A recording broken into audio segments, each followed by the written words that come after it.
Preference sheet बनाने में दिक्कत हो रही है ना, समझ नहीं आ रहा है कि कोर्स के अकॉर्डिंग प्रेफरेंस शीट बनाए या कॉलेज के अकॉर्डिंग, पेड प्रेफरेंस शीट लेना सही है या फ्री के प्रेफरेंस शीट से ही काम चल जाएगा। और एक और सवाल जो आप लोगों को बहुत परेशान करता है कि टॉप के कॉलेजेस को ऊपर रखूं या फिर नॉर्मल कॉलेजेस को ऊपर रखूं, क्योंकि इतने कम स्कोर पे टॉप कॉलेज में एडमिशन मिलने का तो कोई चांस ही नहीं है। तो चलो आज एक डार्क रियलिटी बताता हूँ प्रेफरेंस शीट की। देखो यार, बनाने के लिए तो ये वीडियो मैं 1 महीने पहले भी बना के अपलोड कर सकता था, लेकिन इसके पीछे मेरे 2 कारण थे। पहला, मैं चाहता था आप थोड़ी बहुत खुद से रिसर्च करो और बाद में मैं आपका सपोर्ट करूं।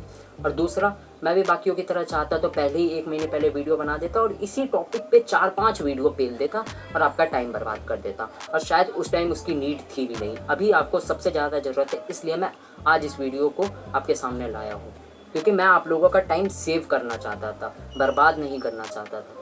और हाँ यार देखो, मेनली इसी वीडियो में आपके सारे डाउट सॉल्व करने की मैं कोशिश करूँगा। एक ही वीडियो में सारी चीज़ें बता दूंगा, बार बार एक ही टॉपिक पे 4-5 वीडियो पेल के आपका भी टाइम ख़राब और मैं खुद का भी नहीं करना चाहता। बट अगर फिर भी आपके और भी कोई क्वेश्चन रह जा रहे हैं, कोई चीज़ नहीं समझ आ रही है, तो आप कहोगे तो इसका पार्ट 2 भी ले आएंगे। बट अगर आपके कोई क्वेश्चन छूट जाते हैं तो, और जो भी आपकी दिक्कत है कमेंट सेक्शन में बताना, उस पर मैं दोबारा फिर वीडियो बना दूँ।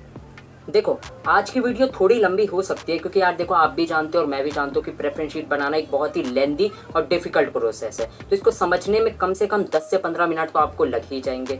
और इसलिए कह रहा हूँ कि थोड़ी लंबी वीडियो है, लेकिन ध्यान से देखना, क्योंकि मैं यार बाकियों की तरह नहीं कि हर एक कोर्स की टॉप 10 या टॉप 5 कॉलेज बता दिया और कहूँगा लो बन गई आपकी प्रेफरेंस शीट। हर एक चीज़ को डिटेल में बारीकी से और सारे जितने भी टिप्स एंड ट्रिक्स है सब कुछ बताऊँगा, इसलिए वीडियो को पूरा देखना। और मैं नहीं चाहता कि यार आप कहीं पर भी छोटा सा पार्ट इस वीडियो का स्किप करो, क्योंकि अगर आपने स्किप कर दिया तो बाद में कॉलेज में बैठ के पछताओगे कि यार मैं किस जगह पे आ गया, कहाँ था मेरी ज़िंदगी और कहाँ पे आके रुक चुकी है।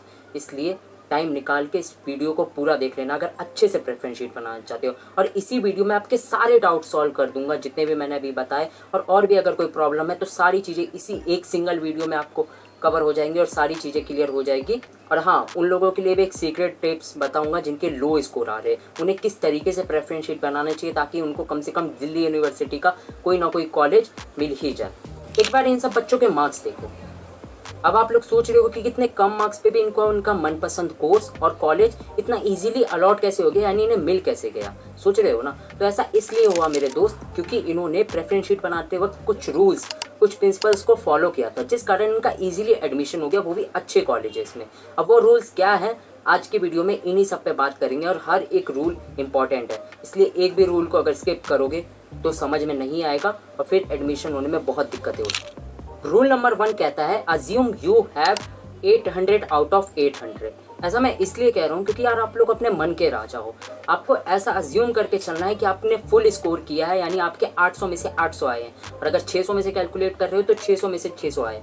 अब आप लोग सोच रहे होगे कि वेल भैया ऐसा करना क्यों है। चलो बताता हूँ सेकंड पॉइंट में कि ऐसा क्यों करना है आपको। देखो यार, सबसे पहली बात, सेकंड पॉइंट ये कहता है कि आपको एक हायरार्की फॉलो करनी है। हायरार्की यानी कि एक सिस्टम फॉलो करना है। सबसे पहले नॉर्थ कैंपस के कॉलेजेस जो टॉप के हैं, फिर साउथ कैंपस के टॉप के, फिर ऑफ कैंपस के जो टॉप के हैं। इसी तरीके से आपका टॉप, मीडियम और फिर लो कॉलेजेस को डालना है। ऐसा मैं इसलिए कह रहा हूँ करने को, क्योंकि देखो यार, जो प्रेफरेंस शीट का एल्गोरिथम होता है वो ऊपर से चेक करता है आपके मार्क्स के अकॉर्डिंग। उसके बाद वो ऊपर से आपकी कैटेगरी भी, बहुत सारी चीज़ें डिपेंड करती है, मार्क्स, कैटेगरी और उसके बाद आपकी रैंक, इन सारी चीज़ों को देखते हुए ऊपर से वो कैलकुलेट करता है और देखता है कि आप कौन से कॉलेज के लिए एलिजिबल हो। तो ऊपर से जब वो रैंकिंग चेक करेगा तो मान लो आपका अगर 10th नंबर का कॉलेज जैसे वो आपको अलॉट होता है, 10th नंबर का कॉलेज जो है वो अगर आपको अलॉट होता है, तो ऊपर के 9 कॉलेजेस बचे हुए हैं उसमें आपको अपग्रेड करने का चांस मिलता है। तो इसलिए मैंने कहा कि आप अगर एक हाईलाइट की फॉलो करोगे, पहले टॉप के कॉलेजेस, फिर मीडियम, फिर लो के कॉलेजेस डालोगे, तो आपको एक अपग्रेड करने का चांस मिलेगा। अब पता चला फर्स्ट पॉइंट पे मैंने ऐसा क्यों कहा कि आपको 800 आउट ऑफ 800 ऐसा अज्यूम करके चलना है, क्योंकि जब आप ये मान लोगे कि आपके फुल स्कोर आए तभी तो आप टॉप कॉलेजेस को ऊपर रखोगे ना। और बच्चे यही गलती कर लेते हैं, वो सोचते हैं मेरे मार्क्स तो इतने कम हैं, मैं क्या ही करूँगा टॉप के कॉलेजेस को ऊपर रख के, लेकिन वो अपग्रेड का कॉन्सेप्ट बिल्कुल भूल जाते हैं। और एक बात याद रखना, अपग्रेड आपका जो भी नंबर का कॉलेज मिलेगा सिर्फ उसके ऊपर के कॉलेजेस है। मान लो आपने 100 कॉम्बिनेशन बना दिया है और आपको 98 नंबर का कॉलेज अलॉट हुआ है, तो जितने भी ऊपर 97 कॉलेजेस हैं उसमें सिर्फ आप अपग्रेड कर सकते हो। 99 या 100 नंबर वाला कॉलेज आपको कभी नहीं मिलेगा। तो इसलिए इस थिंकिंग के साथ और इस स्ट्रैटेजी के साथ सोच समझ के आपको बनाना पड़ेगा कि कौन से कॉलेज को ऊपर रखूँ ताकि अपग्रेड करते वक्त मुझे हमेशा एक बेहतर चॉइस मिले।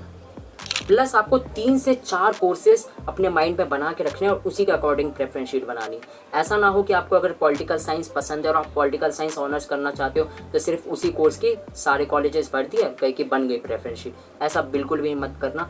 आपको कम से कम माइंड में 3 से 4 कोर्सेज ऐसा रखना है, ऐसा सोच के चलना है कि ठीक है, मेरा जो टारगेटेड कोर्स है प्रेफरेंस शीट में जिसे मैं सबसे ऊपर रखना चाहता हूँ, अगर वो वाला कोर्स नहीं भी मिला तो मेरी सेकंड प्रायोरिटी क्या हो सकती है। हिस्ट्री ऑनर्स कर सकता हूँ, अगर इंटरेस्ट है तो उसे डाल देना, और अगर वो भी नहीं कर सकते तो ठीक है, मैं अगर ज्योग्राफी ऑनर्स करना चाहता हूँ वो भी कर सकता हूँ, लेकिन वो 3rd नंबर पे होगा। टॉप पे तो मैं पॉलिटिकल साइंस ऑनर्स को ही रखूँगा। तो आपके मन में 3 से 4 ऐसे कोर्सेज का फ्रेम होना चाहिए, क्योंकि उसी के अकॉर्डिंग प्रेफरेंस शीट बनेगी। क्योंकि आप ये मत मान के चलना कि जो मैं कोर्स चाहता हूँ वो मुझे मिल ही जाएगा। और हाँ, साथ में कुछ वोकेशनल कोर्सेज को भी आप ऐड कर सकते हो। वो क्या होता है मैं आगे बताऊंगा। अब आप लोग सोच रहे होंगे कि भैया ठीक है, समझ तो गए कि एक हायरार्की फॉलो करनी है, पहले टॉप के कॉलेजेस, फिर मीडियम, फिर लो के कॉलेजेस को रखना है। लेकिन भैया कौन से कॉलेज को रखना है ये कैसे पता करें? तो चलो बताता हूँ। देखो, प्रेफरेंस शीट बनाने का एक सिंपल सा फॉर्मूला है। 3 टाइप के बच्चे होंगे। ये 3 टाइप में आप देख लेना आप किस में लाइक करते हो। पहला टाइप का बच्चा वो होगा जिसे अपने कोर्स से प्यार है।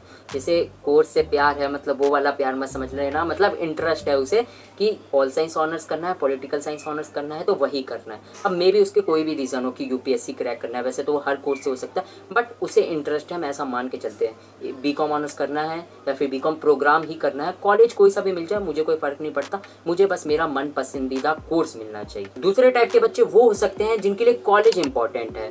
अब जैसे कि केएमसी में किसी को जाना है, किरोड़ीमल कॉलेज में, अब रीज़न कुछ भी हो सकता है, क्योंकि अमिताभ बच्चन वहाँ से पढ़ के गए इसलिए मुझे जाना है। हंसराज में जाना है क्योंकि शाहरुख खान पढ़ के गए इसलिए मुझे उसमें जाना है, या मेरे भैया या दीदी उस कॉलेज से पढ़ के गए इसलिए मुझे उस कॉलेज में एडमिशन चाहिए। कोई भी कोर्स में मिल जाए मैं कंफर्टेबल हूँ। बाकी कोई भी कोर्स से मतलब मेरा सारे कोर्सेज नहीं है, उस बारे में हम बाद में बात करेंगे।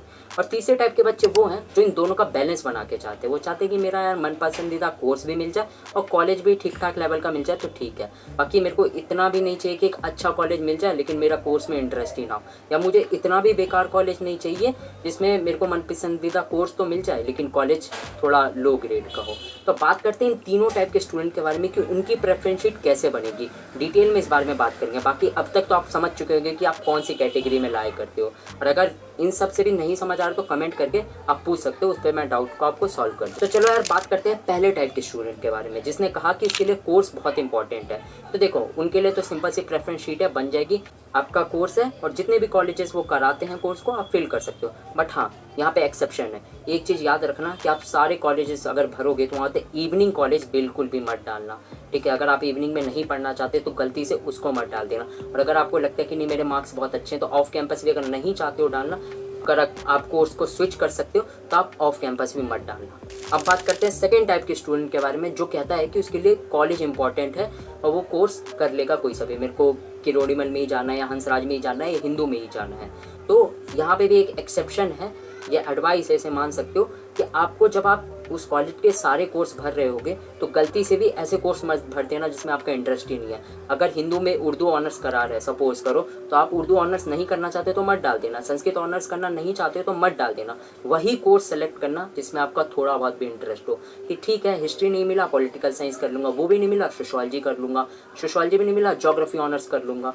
इस तरीके से आपको सोचना पड़ेगा। अब बात करते हैं तीसरे टाइप के स्टूडेंट के बारे में जो कि बहुत ज़्यादा इंपॉर्टेंट है, जिनको एक मिक्सचर बना के चलना है। उनके लिए मेन प्रेफरेंस शीट बनाने में समझ नहीं आता, उनको दिक्कत होती है क्योंकि उन्हें कोर्स भी बहुत सारे करने होते हैं और ऊपर से उन्हें समझ नहीं आता कि कैसे प्रेफरेंस शीट को बनाए। तो देखो उनके कैसे करना है उसके बारे में मैं डिटेल में बताता हूँ। सबसे पहले तो आपको जो है, आप जिस भी कोर्स को करना चाहते हो, अगर आप कोर्स को ज़्यादा प्रायोरिटी दे रहे हो, इसमें भी 2 टाइप के स्टूडेंट हो सकते हैं बैलेंस बनाने वाले। वो कोर्स को कंपैरेटिवली थोड़ा ज़्यादा उसे इंपॉर्टेंस दे रहे हैं एज़ कम्पेयर टू कॉलेजेस। तो देखो आपको सिंपल करना है कि आपको अपना कोर्स लेना और वो सारे कॉलेजेस भरने हैं जहाँ तक आप जा सकते हो। मतलब नॉर्थ कैंपस का भी मिल जाए तो भी कंफर्टेबल हो, साउथ का भी मिल जाए तो भी कंफर्टेबल हो। तो आपको अपना कोर्स लिखना है, उसके बाद नॉर्थ के कॉलेजेस और फिर साउथ के। अगर ऑफ में नहीं जाना चाहते तो मत लिखना, अगर जाना चाहते हो तो वो भी लिख सकते हो। अब आपने सोच लिया कि ठीक है यार अगर ये कोर्स नहीं मिला तो मैं ऑफ तक तो नहीं जाऊँगा, तो कोर्स को बदल दिया, 2nd नंबर का कोर्स रखोगे और फिर वहीं नॉर्थ कैंपस के कॉलेजेस और फिर साउथ के कैंपस के कॉलेजेस, इसी तरह थर्ड कोर्स नॉर्थ कैंपस के कॉलेजेस, साउथ कैंपस के कॉलेजेस। अब बात करते हैं दूसरे टाइप का जो स्टूडेंट होगा, जिसमें भी थोड़ा होगा कि नहीं मुझे कॉलेज ज़्यादा इंपॉर्टेंट है एज़ कम्पेयर टू कोर्स। तो आपको भी ध्यान रखना है कि आप वही कोर्स सेलेक्ट करोगे जहाँ तक आप जा सकते हो। मान लो पहला कॉलेज आपने जो टॉप का लिखा, उसमें जो कोर्स हो रहे हैं, मान लो 10 तरह के कोर्स हो रहे हैं, तो आप 10 नहीं करोगे, जो 3 या 4 आप करना चाहते हो उनको फिल करोगे। फिर देखोगे नहीं यार अब मैं कोर्स स्विच नहीं कर सकता, इससे अच्छा मेरे को थोड़ा दूसरा साउथ कैंपस का ही कॉलेज मिल जाए या नॉर्मल अलग दूसरा कॉलेज मिल जाए तो मैं कर लूँगा। तो कॉलेज चेंज करना, फिर जो भी कोर्स आप वहाँ पे करना चाहते हो वो सिलेक्ट करना, फिर तीसरे नंबर का कॉलेज सिलेक्ट करना और जो भी कोर्स वहाँ पे करना चाहते हो उन सबको सिलेक्ट कर देना। आई होप आपको समझ आ चुका होगा कि इनका किस तरीके से बनना है प्रेफरेंस शीट। तीनों टाइप के स्टूडेंट के मैंने बता दिया। अगर आपने यहाँ तक वीडियो देख लिया तो अभी तक आपको सिर्फ 50% ज्ञान मिला है। आगे का 50% ज्ञान भी लेना चाहते हो तो वीडियो को लास्ट तक देखना, क्योंकि बिना 100% ज्ञान के या नॉलेज के आप कभी अच्छे से प्रेफरेंस शीट बना ही नहीं पाओगे। और आगे के 2 इंपॉर्टेंट बात ज़्यादा मेन है। ठीक है, तो आप लोग ये तो समझ गए कि इस तरीके से प्रेफरेंस शीट बन जाएगी और सारे कॉलेजेस कोर्स को कॉम्बिनेशन को फिल करके हम लोग अच्छे से प्रेफरेंस शीट बना लेंगे। अब आपके मन में एक सवाल आ रहा होगा कि ठीक है, इस प्रोसेस को करते करते हमें कहाँ तक जाना है, कितने कॉम्बिनेशन बनाने हैं, क्योंकि इसमें तो बहुत सारे कॉम्बिनेशन दे रखे हैं। तो हम कितने कॉम्बिनेशन बना सकते हैं? क्या सिर्फ टॉप 10 कॉलेजेस डाल के 50-60 कॉम्बिनेशन बना के? क्योंकि देखो जब आप प्रेफरेंस शीट बनाओगे तो साइड में लिखा आएगा कि आपने कितने कॉम्बिनेशन, मतलब कितने कॉलेजेस और कितने कोर्सेज को मिला के आपकी कॉम्बिनेशन कितने बनी है।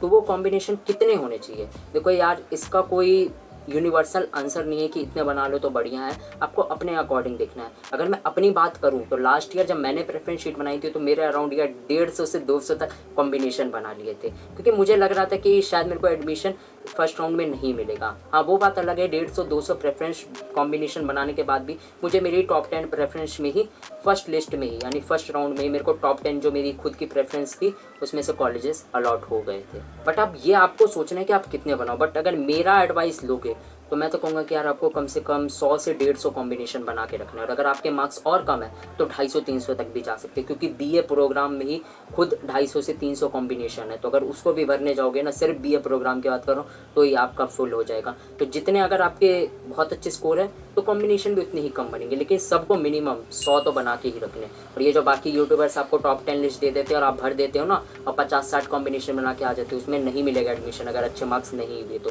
इसलिए सोच समझ के अच्छे से बना ले। चलो अब बात करते हैं उन बच्चों के बारे में जिनके बहुत ही कम स्कोर आए हैं, यानी लो स्कोर वाले कैसे एक बढ़िया प्रेफरेंस शीट बना सकते हैं जिससे उनको बहुत इजीली एडमिशन मिल जाए। तो देखो यार, जिनके बहुत कम स्कोर आए हैं तो मैं उनको एक पर्सनल एडवाइस देना चाहूँगा कि आप लोग ऑनर्स की जगह प्रोग्राम कोर्सेज पे ज़्यादा फोकस करो और प्रोग्राम कोर्सेज को ही फिल करना। जैसे अगर आपको पॉलिटिकल साइंस ऑनर्स करना था और आपको लग रहा है कि कम मार्क्स से नहीं मिलेंगे तो मेरे दोस्त प्रोग्राम में कर लो, हिस्ट्री प्लस पॉलिटिकल ले लो या फिर Hindi plus political, English plus political, बहुत तरह की कॉम्बिनेशन है बीए प्रोग्राम में।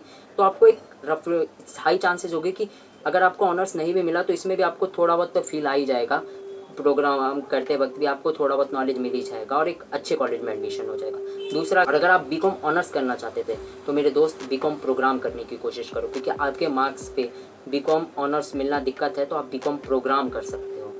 और तीसरा और एक मोस्ट इंपॉर्टेंट है, इसे बहुत बच्चे नेगलेक्ट कर देते हैं या भूल जाते हैं, कई बार इन्फॉर्मेशन ही नहीं होती है क्योंकि यूट्यूब पे कहाँ मिल पाती है ढंग से इन्फॉर्मेशन, वो तो आप भी जानते हो, बहुत से लोग ऐसे हैं। खैर, तो मैं बात कर रहा था वोकेशनल कोर्सेज़ की। अब ये क्या होता है? देखो यार, वोकेशनल कोर्सेज़ वो होते हैं जो आपकी पढ़ाई से हट के थोड़े एडवांस लेवल के कोर्सेज़ होते हैं। आपको सोसाइटी से रिलेटेड या फिर स्किल्स सिखाई जाती है, सिंपली शब्दों में कहूँ तो। जैसे कि एक कॉलेज है दिल्ली यूनिवर्सिटी का, ये काफ़ी फेमस है, उसे CVS कहते हैं, कॉलेज ऑफ वोकेशनल स्टडीज़। वहाँ पे बहुत तरह की कोर्सेज है, जैसे कि tourism management, human resources management, marketing से रिलेटेड बहुत सारे कोर्सेज है। आप उन्हें भी ट्राई कर सकते हो, बहुत कम मार्क्स पे भी उसमें ईजिली एडमिशन मिल जाता है, क्योंकि उसकी तरफ कोई जाता ही नहीं है, इसलिए कंपटीशन ही नहीं होता है। तो अगर आपके लो स्कोर आ रहे हैं तो प्लीज़ आप इसकी तरफ थोड़ा अपना इंक्लिनेशन या फिर इंटरेस्ट लगा के वो भी कर सकते हो। और अगर लो मार्क्स आ रहे तो ज़रूर इन सबको भरना, और किस तरीके से भरना है वो मैं पहले ही बता चुका हूँ। अगर आपको बहुत कम मार्क्स आ रहे हो, इन सब में इंटरेस्ट है, तो आप इन्हें टॉप में भी रख सकते हो अपनी प्रेफरेंस शीट में। तो इसी के साथ यार हमारी वीडियो खत्म होती है, बट आपको 2-3 और इंपॉर्टेंट अपडेट देनी थी। पहली, देखो अगर आपको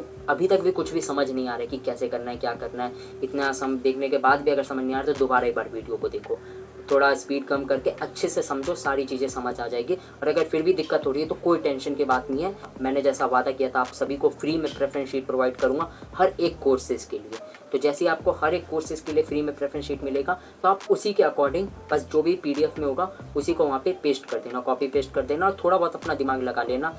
देख लेना कि अगर आपको विमेन कॉलेजेस पसंद नहीं है, कोविड में जाना चाहते हो तो उसको टॉप पे रख देना। थोड़ा बहुत आप अगर मॉडिफिकेशन करोगे, मैं बस आपको टेम्पलेट प्रोवाइड करूँगा सारे कॉलेजेस की और सारे कोर्सेज़ की। ये भी याद रखना, सिर्फ टॉप 10 नहीं बताऊँगा, जितने भी उस कोर्सेज़ को कॉलेजेस कराते हैं उसकी एक रैंकिंग लिस्ट प्रोवाइड कर दूँगा और बहुत अच्छे से प्रेफरेंस शीट मिलेगी आपको। इसलिए चैनल को सब्सक्राइब कर लो।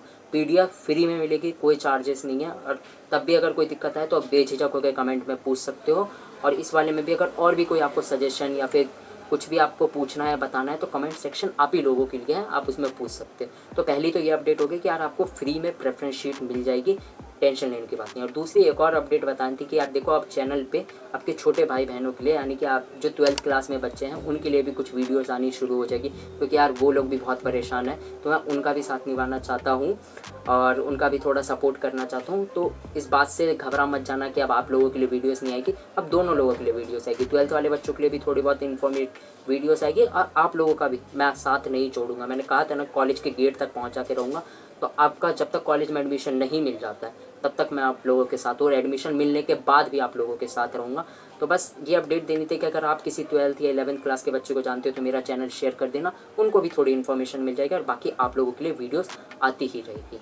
बाकी हाँ, एक और चीज़ बतानी है कि अगर आप लोगों को लग रहा है कि मेरे मार्क्स बहुत कम है या फिर आप लोगों को लग रहा है मेरा मार्क्स तो बहुत ही बढ़िया है, तो मेरा इजीली एडमिशन हो जाएगा किसी भी कॉलेज में इतने अच्छे मार्क्स होने पे, तो एक बार ये वाली वीडियो देख लेना। इसमें मैंने बता रखा है कि क्यों आपके CUET का स्कोर जो आता है, यानी रिजल्ट आता है, वो डिसाइड नहीं करता है आपका एडमिशन। एक और बहुत बड़ी चीज़ है जिसे बहुत सारे यूट्यूबर और बहुत सारे लोग इग्नोर कर देते हैं, जिस पे आपका एडमिशन डिसाइड होता है, वो मैंने इस वीडियो में बता रखा है। एक बार जाके ज़रूर देखना, बहुत इंपॉर्टेंट वीडियो है।